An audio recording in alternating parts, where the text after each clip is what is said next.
Ok, muy buenas tardes, tengan todos ustedes una vez más acá reunidos para seguir hablando sobre actualidad política en el Perú. Momentos importantes para todos los ciudadanos responsables que debemos entender que la política es un tema a tratarse con cuidado y sobre todo con conocimiento.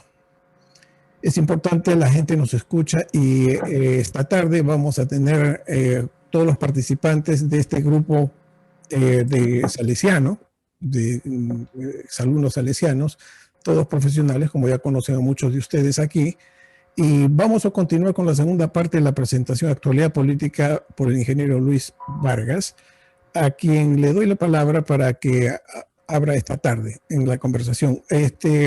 Luchín, continuando nuestro conversatorio de la semana pasada, quisiera primero que nada hacer una especie de recapitulación corta y a su vez analizar sobre la gestión del presidente actual. ¿Cómo se observa en el Perú? ¿Qué aceptación tiene en el Perú? Bueno, primeramente yo quisiera iniciar con los puntos que hemos tratado la semana pasada respecto al análisis de los 3 planes de gobierno que hemos presentado, en la cual vamos a dar una opinión reducida de 3 minutos en términos de general de qué pensamos nosotros cada uno respecto a los partidos políticos que estamos analizando.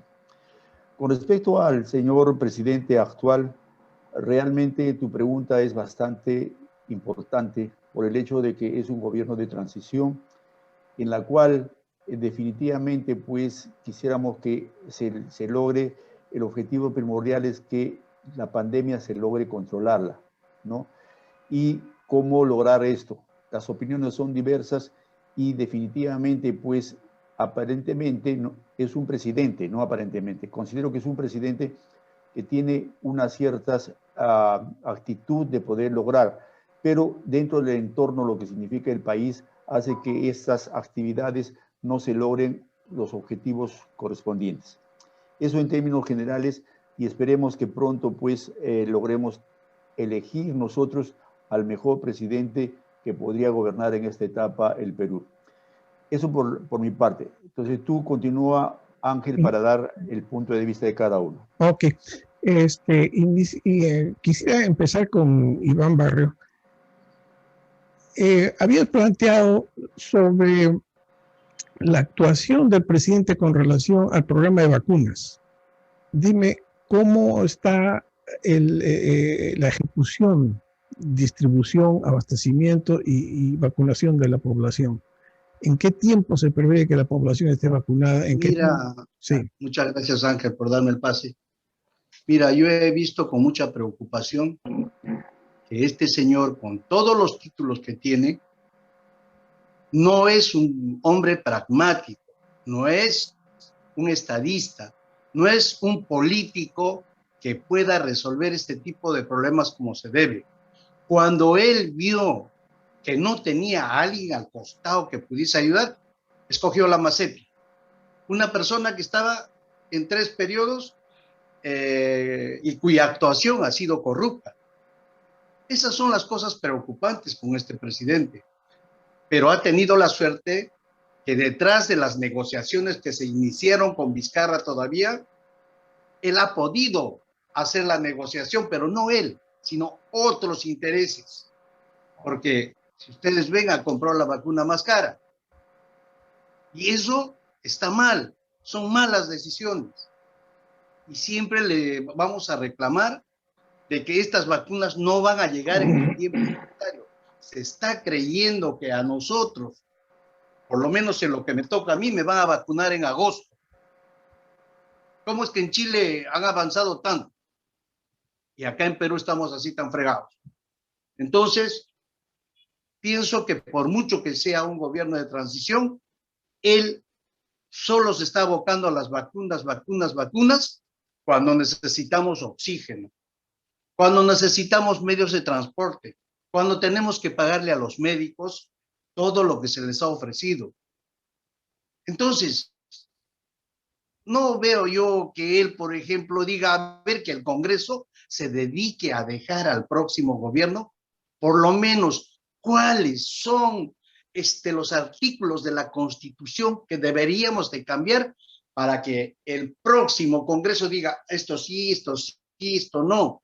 No hay. Tú ves que la prensa, que también juega un papel tan importante, estaban viendo cuando llegaba días de días el avión con las vacunas. ¿A dónde iban a ir? A eso se referían. Y eso es lo que refleja el gobierno de este señor. Para mí, no lo está haciendo bien. Okay. Esa es mi opinión. Muchas gracias. Carlitos Oviedo, con relación a la distribución, ¿crees que la gente encargada, qué gente se está encargando de la distribución en el Perú de la vacuna? A ver, lo que podemos saber es lo que trasciende a través de los medios, que dicho ese paso sobre la distribución no se ha hablado demasiado tampoco, por una sencilla razón. Porque todavía no están las vacunas instaladas, ¿no? Yeah. Entonces, para tú pensar en distribuir, primero tienes que tener producto almacenado y en las condiciones óptimas. Eso en primer lugar. En segundo lugar, hay que pensar que el Perú tiene un buen sistema de vacunación. Es decir, todas las campañas de vacunación masiva que se han hecho en el Perú se han cumplido, se han sostenido y mal que bien tenemos una experiencia importante. ¿Cuál es el problema? El problema es que no hay un flujo que te permita garantizar una vacunación sostenida en el tiempo, ¿no? Porque nos estaban diciendo, tal vacuna llegará en 2 meses, las otras llegarán en 3 meses, las otras en 20 días. Pero ese flujo no te está garantizando una distribución de manera que tú puedas copar por segmentos a la población de manera geográfica, ¿no? Y el tercer y último punto sobre el que creo que hay que pensar es que hay cierto tipo de vacunas que solamente se pueden distribuir en Lima porque solamente la capital tiene condiciones para mantener la refrigeración bajo 60 grados frío o algo así. Vale decir, para sacar a provincias determinado tipo de vacuna, como la de Oxford, probablemente se va a tener que esperar a tener más vacunas chinas o de otra marca y no las vacunas que requieren de mucho enfriamiento. Por tanto, hay una complejidad intrínseca en la vacuna y no en el sistema, porque el sistema está acostumbrado, digamos mal que bien las postas sanitarias, los hospitales, saben cómo vacunar y lo mínimo que sabe una enfermera en el Perú es vacunar. Por tanto, hay experiencia y todas las vacunaciones que se han hecho en el Perú han funcionado. El problema principal está en esto. Correcto. Muchas gracias por tu opinión. Y dime una cosa, esta pregunta va para Ivo. En el Perú se desató un escándalo tremendo por las vacunas que forzó la renuncia de 2 ministros. ¿Qué nos puedes comentar al respecto? Bueno, lamentablemente ese es un problema endémico en el Perú. La corrupción es terrible, hermano. Personas que tú no piensas de ninguna manera que van a hacer pisar el palito, lo hacen. Ahí tenemos de esta señora Macetti, como dice Iván y Tocayo, que ha estado en varios gobiernos, pero sin embargo en todos los gobiernos no ha hecho casi nada por la salud. Y el tema ese de la corrupción es terrible y bueno, el más pintado cae. No porque, y ella 3 días antes de renunciar dijo que no podía ser que haya gente que se haya hecho vacunar, que cómo es posible, con un descaro, un desparpajo absurdo. Y cuando renunció dijo que sí, pues que efectivamente ya se había puesto. ¿Cómo puede haber personas tan descaradas para decir lo mismo? Son cosas Y una de las cosas que lamentablemente hay con esto, me da mucho miedo con este asunto de las vacunas, es la cadena de frío. La cadena de frío es terrible, no hay. Entonces, alguien alguna vez hizo un comentario, bueno, que nos estábamos riendo, poner a los heladeros ahí en la cadena de frío, a los heladeros de Donofrio, pero oye, en ese estado de cosas estamos. ¿Qué se ha hecho hasta ahora para acondicionar en todos los hospitales o en todas las clínicas esa cadena de frío? No se ha hecho absolutamente nada. Ese es mi grave temor. Así es. Se puede ver el descontento de la población con respecto a esto y sobre todo la debilidad pues en estos políticos que que no dan el ejemplo a los candidatos, ¿no? A los candidatos que parece que no les importa. Osquita Vargas, ¿qué nos podrías tú aportar con relación a cuál es tu visión, digamos, con respecto a los nuevos candidatos en general? Por ejemplo, empecemos a hablar de un candidato interesante. ¿Está sin audio, Osquita? ¿Está sin audio? A ver, vamos a ver, ya está estableciendo comunicación. Ya. Ya, tu opinión con relación, digamos, a los candidatos en general. Con el mayor gusto, pero quisiera tocar primero el tema que estamos tocando del presidente actual. Realmente yo creo que este señor pues nunca suponía encontrarse con un problema tan grave en el Perú, ¿no? No olvidemos que ya tenemos un año de pandemia, más de un año de pandemia, y de los cuales 9 meses pues pasaron con Vizcarra, donde hablaba periódicamente, casi interdiario, hablaba de la vacuna, que hemos hablado, que hemos dicho que ya se está pidiendo, que se pidió, que no sé qué. Pero este señor ha mentido tanto al país y ha mentido a todos los peruanos, que en realidad nadie suponía que estábamos pues en pañales, que no se había comprado ni una sola vacuna. Se comerciaba, etcétera, y creo que en eso también hay algún juego de unas comisiones o coimas por ahí, que fueron las 3.000 vacunas que regaló China para el uso, pues, un poco a discreción del gobierno, ¿no? Y esas vacunas son las que han repartido, ya sabemos cómo. Y hay otro tanto que está todavía perdido el número de vacunas, que no saben quién las tomó o si están guardadas, etc., ¿no? Bueno, y entonces parece que eso fue lo que comprometió al gobierno peruano a negociar solamente con China. Esa negociación que solamente podía hacerse con China hizo que a los demás postores, que muchos vinieron al Perú y ofrecieron vacunas, etc., desde Oxford, Inglaterra, de Estados Unidos, Pfizer, todos, más o menos, ¿no? Había posibilidades de negociar, como lo hizo Chile. Pues miren, a un ejecutivo de primera como es su presidente de Chile, oye, no solamente ha resuelto el problema de este año, ellos tienen como 180.000 vacunas comprometidas, pero están pensando pues en el 2021, 2022, 2023 y tal vez 2024, ¿no? Están pensando en los siguientes años. Nosotros no tenemos ni siquiera cubierto la primera necesidad y menos tenemos fechas de llegada. Pero todo eso no es mucho problema de este gobierno. Él en realidad pues, ha negociado a toda prisa y a cualquier precio. Ok. ¿No? Porque la presión social era terrible, ¿no? Así es. Se ve realmente pues, que ha habido muchas fallas en la planeación, ¿no? Porque es terrible. Dime, Yerko, siguiendo la mesa redonda, especie de mesa redonda que tenemos, Yerko, ¿tú qué nos dices? Yo realmente me siento consternado, apenado por el desempeño de este presidente actual, sobre todo porque ya detrás él heredó toda una serie de cosas, pero también heredó toda una experiencia que no ha sabido capitalizar. No ha sabido ver qué cosa estaba tan mal hecha, que había un montón de cosas mal hechas, y no ha sabido capitalizar para poder prevenir. Tiene una falta de previsión, pero que realmente está costando vidas y está muriendo mucha gente. Es tan fácil conseguir plantas de oxígeno, es tan fácil conseguir generadores y concentradoras de oxígeno, pero con un poco de previsión. Es tan fácil conseguir camas hospitalarias que tengan atención de oxígeno, que no sean las UCI ni cosa por el estilo, pero solamente muchas vidas se salvan con oxígeno y con camas nada más, y la medicación básica. No se ha hecho nada de eso.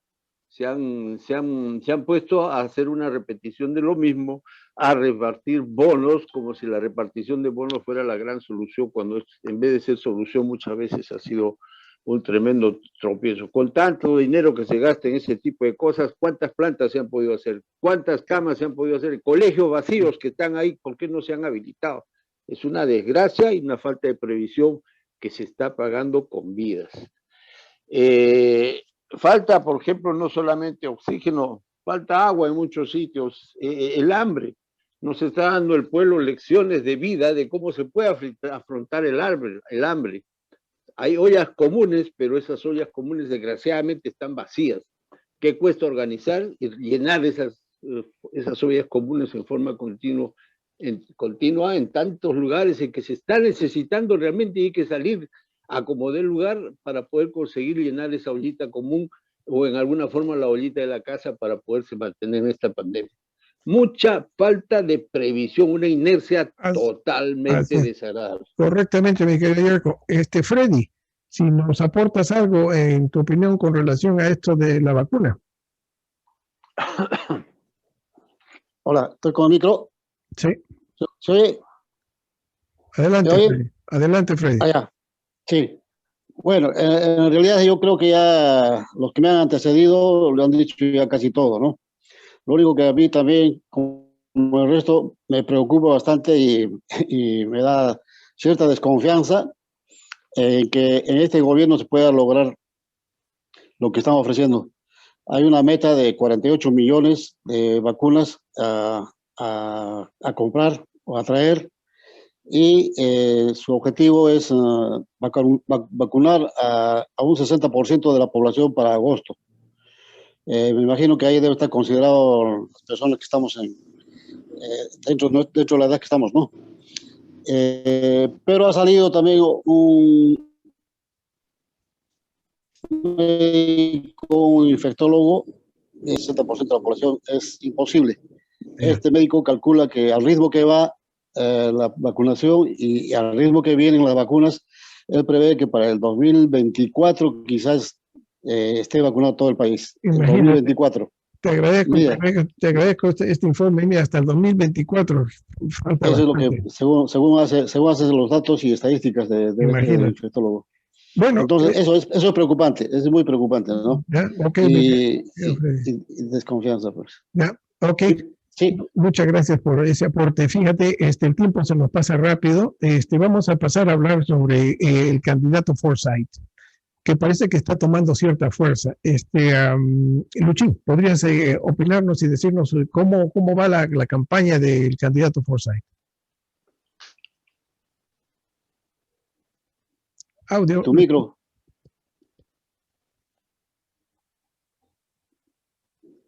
Sí, efectivamente, pues Forsyth continúa en la primera posición, pero yo considero que definitivamente va a bajar, no solamente a la primera posición, por lo menos va a pasar a la tercera o cuarta posición, porque ya realmente se está observando que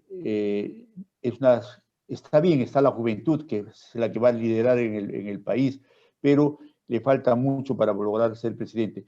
Obviamente que su tercer vicepresidente es una persona destacada a nivel de gobierno y como economista, y ha manejado el Banco Central de Reserva, por consiguiente tiene un buen respaldo. Pero posiblemente surjan otros candidatos como, por ejemplo, está saliendo adelante pues el señor Johnny Lezcano, ¿no?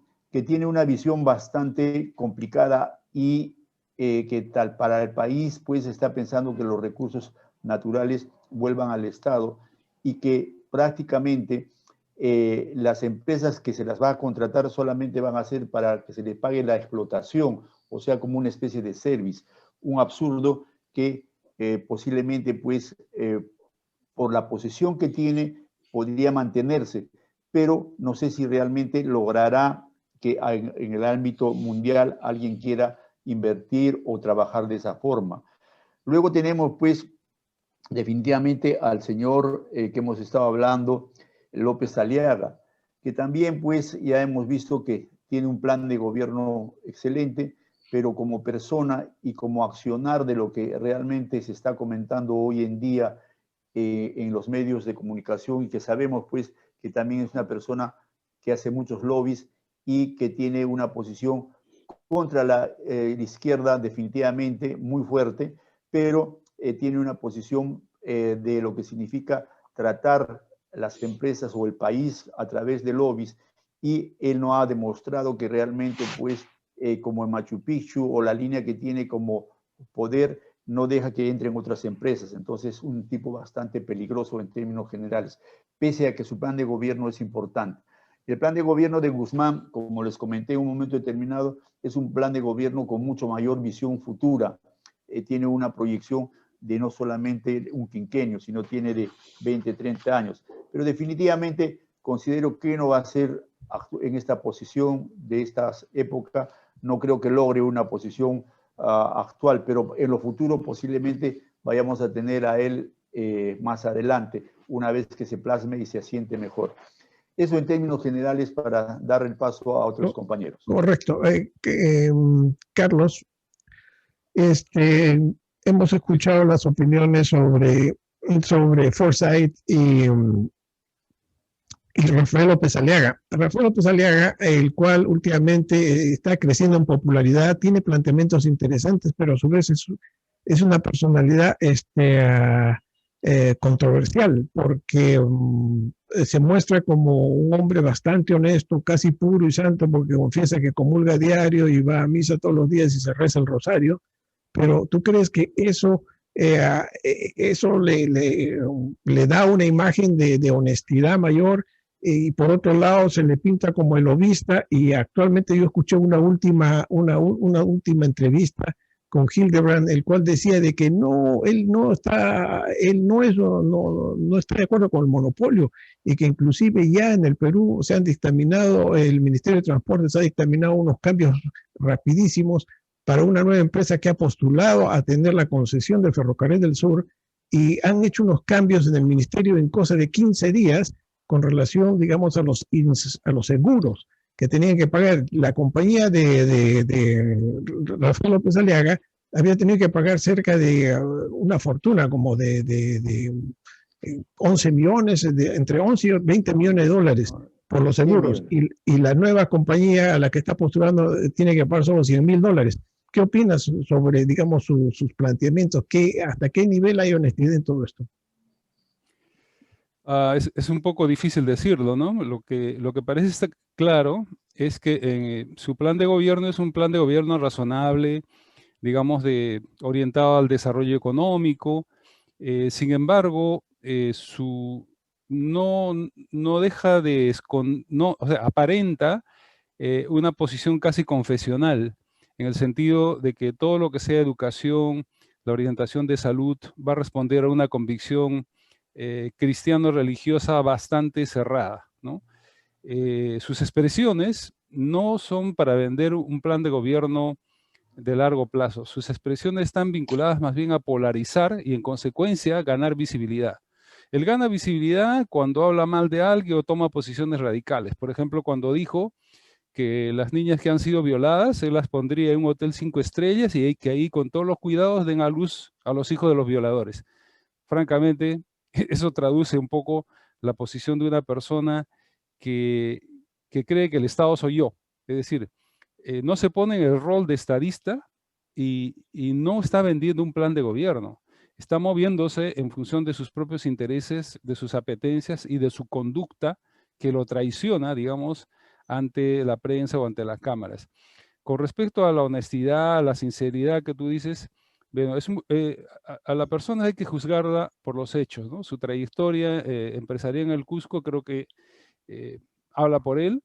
Evidentemente no es un mal empresario, tiene visión, tiene inversiones, tiene una veintena de empresas y evidentemente tiene recursos de sobra.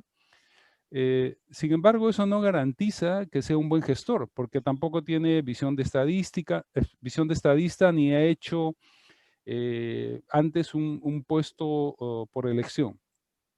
Yo creo que es la antípoda de la señora Verónica, y en el medio está el otro señor que mencionábamos, el señor Lescano, que se ha encontrado un partido diezmado, ¿no? Que está tirándose en pedacitos por cada lado, que en su momento, como no fue gobierno en los últimos periodos, Acción Popular no fue gobierno, estaba, digamos, libre prácticamente de acusaciones de corrupción. Y por eso el pueblo, votó en la anterior elección congresal y salió con una gran mayoría representativa. Eso ha acuciado las apetencias y el señor Lezcano, que siempre había sido candidato a Congreso, de repente termina siendo candidato a presidente. Desde mi punto de vista, Lezcano es un personaje bastante limitado. Tiene la habilidad de sentar frases, pero que yo sepa es incapaz de habilitar siquiera un buen discurso por sí mismo. Por tanto, estamos, como alguien decía, lamentablemente buscando el mal menor. Terrible. Pero muchísimas gracias por tu aporte. Iván Barrio, por favor quisiera que nos amplíes, digamos, un poco más el punto de vista de Carlitos Oviedo. ¿Qué opinas al respecto de los dos candidatos? Mira, Carlos lo ha pintado de cuerpo entero a López Aliaga. Y ustedes me pueden decir que en 12 años él se puede hacer tan multimillonario, en 12 años, que él, según sus palabras, se ha ido a Inglaterra como 5 veces, dice, a decirles, inviertan. Y que él es dueño de Perú Rey al 50% con una empresa del Reino Unido, no lo creo. Entonces los dimes y diretes que dicen que Fujimori le ha dado parte del capital que se ha robado, él lo ha invertido ahí. Y como ya vio a Fujimori en la cárcel, dijo, esto es mío y punto. Ok, con él terminamos, no es de nuestro gusto.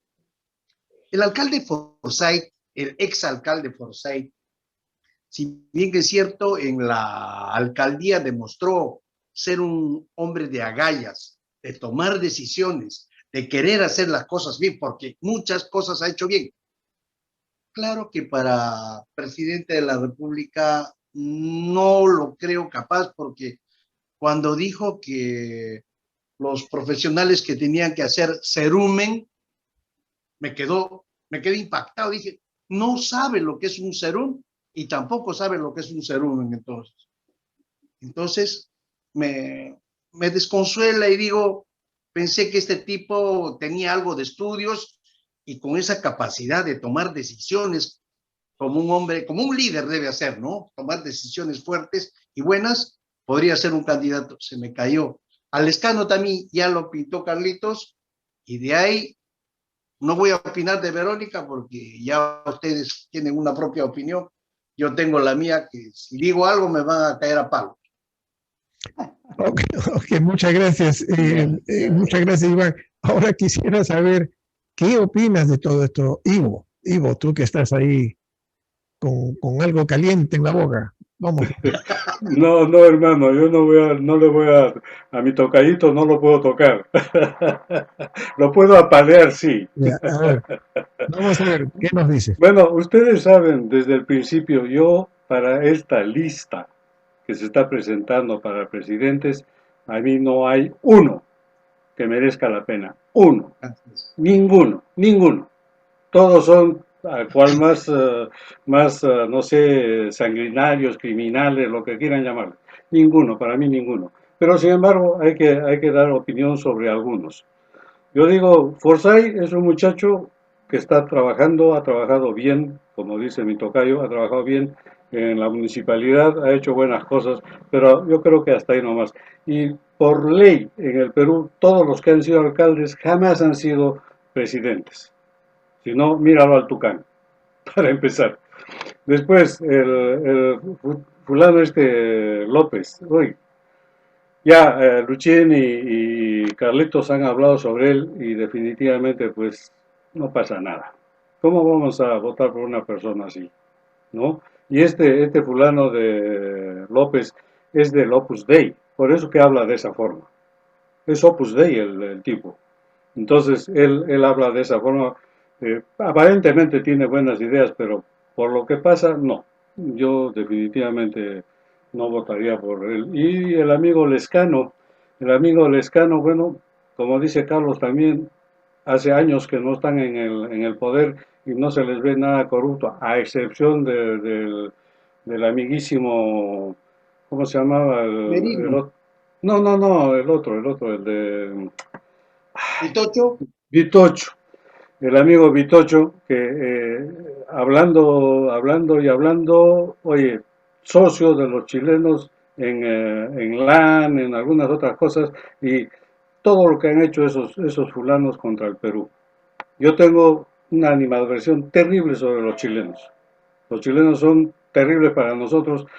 Obviamente ahora son ellos dueños del Perú, porque tienen todas las empresas, las mineras, las BEA, WON, todas las grandes empresas, Ripley, todas esas empresas son, ¿cómo se llama? De grupos chilenos, ¿no? Entonces, ya estamos en manos de los chilenos. ¿Para qué más? ¿Para qué más? Se me apaga el equipo, se me apaga el equipo. Ay, hermano, enchúfate, pues, enchúfate.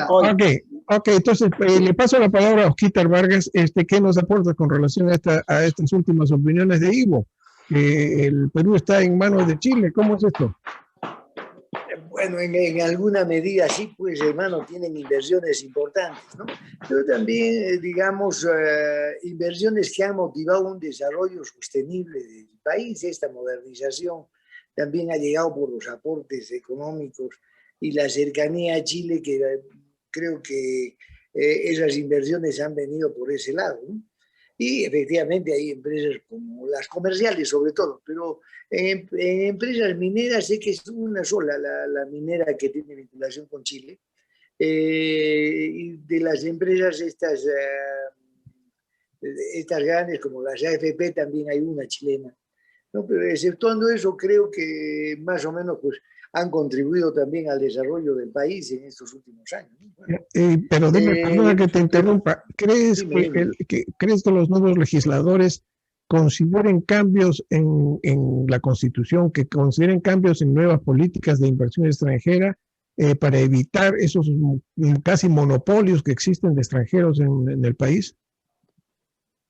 Sabes que eso sí es posible, porque hay muchos que están usando de manera populista la necesidad de hacer cambio constitucional, a lo que yo estoy absolutamente en contrario, ¿no? Yo creo que modificando nuestra constitución en algunos términos se puede mejorar y sin causar, digamos, una fuga de capitales o un desequilibrio económico. No nos olvidemos que desde el 95 para adelante, el Perú ha crecido económicamente 500%. Realmente ahora cuando seguramente tú has notado cuando nos visitas en Perú con alguna frecuencia, y ahora más, es puro edificio. Uno va a los pueblos jóvenes y son edificios. Uno va a Chincheros, a Anta, a Iscuchaca, a cualquier lado, y encuentra 20, 30 edificios de 5 pisos. Y en Cusco se estima que hay 7,000 edificios de más de 5 pisos, y uno se pregunta, ¿de quién es? ¿De quiénes son? ¿Quiénes son los propietarios de los edificios? Creo que la otra vez discutíamos esto en la Cámara de Comercio y habíamos determinado entre todos los que estábamos ahí que no conocíamos sino a 6 o 7 dueños de edificios que tenían una ferretería y alguna cosa. Correcto, pero lo demás era de nuestro pueblo, de la clase. Se nota que existió una clase emergente muy fuerte, hermano. Exacto. Muy fuerte. O sea, había una reactivación económica. Una reactivación económica dentro de todo, aún inclusive con la inversión extranjera, que hay que observar claramente hasta qué punto ha afectado, digamos, la preferencia de inversión a los peruanos mismos. Nos quedan un par de minutos, Luchín, te paso la palabra para que nos digas. Falta Yerko. Falta que Yerko diga algo. Pero ya la Sauder ha puesto una máquina para hacer oxígeno medicinal. Luchín, ya está Usagasti ahí, me han hecho caso. Sí. Ok, muchas gracias. Ya veo que acá el árbitro lo sacaron de la cancha. Muy políticamente, ¿no? Pero está bien, es parte del deporte. Entonces, Yarquito, tienes un minuto, hermano, sobre todo me interesa tu punto de vista sobre la inversión chilena en el Perú. Un minuto, muy poco, Angelito, pero vamos a hacer el intento de decir algo. Realmente, no, yo no veo mucho problema con la inversión chilena. Yo veo más que nada que no estamos solucionando nuestros problemas internos. 70-80% de informalidad, empresas trabadas por falta de... la informalidad sigue cundiendo y donde no hay formalidad, ahí se hace, digamos, es campo de cultivo para desarrollar un montón de más informalidad, así no vamos a llegar nunca a nada. Debemos centrarnos en cosas importantes, fuertes, que nos hagan en nuestra macroeconomía, en una economía de mercado, en una economía de inclusión, todo eso que nos haga más propios de nuestras decisiones, más competitivos, pero siempre sin perder la óptica de que somos peruanos y poder favorecer también bastante a nuestros recursos, a los que son, digamos, en cierto modo dependen de esos recursos, favorecerlos. Eso sí tiene que ser una política de Estado. Correcto, muchas gracias, Yerko. Entonces paso con Luchín, se nos acaba el tiempo, la tarde se nos ha pasado volando, y tienes un minuto, Luchín, para decirnos con relación a tu presentación el tema, cómo lo vamos a hacer, cómo quisieras que se extienda. Bueno, realmente hay mucho que hablar con respecto a lo que significa la economía y cuando el nuevo presidente entra, qué es lo que va a suceder con los grupos económicos nacionales que lideran o manejan los gobiernos, las grandes potencias que también manejan los países en vías de desarrollo. Entonces hay un tema bastante complicado, los ofrecimientos que podrían dar cada uno de los candidatos, al final de cuentas, ¿qué es lo que realmente va a hacer? Es el caso del presidente militar que entró, que planteó muchas cosas que tuvimos miedo, pero finalmente hizo todo lo contrario y finalmente se alineó a lo que va a ser. Hay muchos temas que conversar, hay muchas cosas que es lo que van a suceder finalmente, ¿no? Entonces, hoy en día hay que visualizar un poco más amplio esto, que lo podemos seguir discutiendo. Me parece muy interesante los planteamientos de cada uno de ustedes. Muy bien, Luchín, muchísimas gracias. Yo les agradezco a todos ustedes y claro, disculpen que les haya cortado, pero he estado trabajando toda la tarde con el segundero, ¿no? Para poder cortarlos a tiempo. ¿Ya? Y yo les agradezco infinitamente. Nos vamos a ver el próximo martes. El próximo martes va a ser muy interesante. Vamos a continuar estas mesas redondas de conversación de política actual. Angelito, nos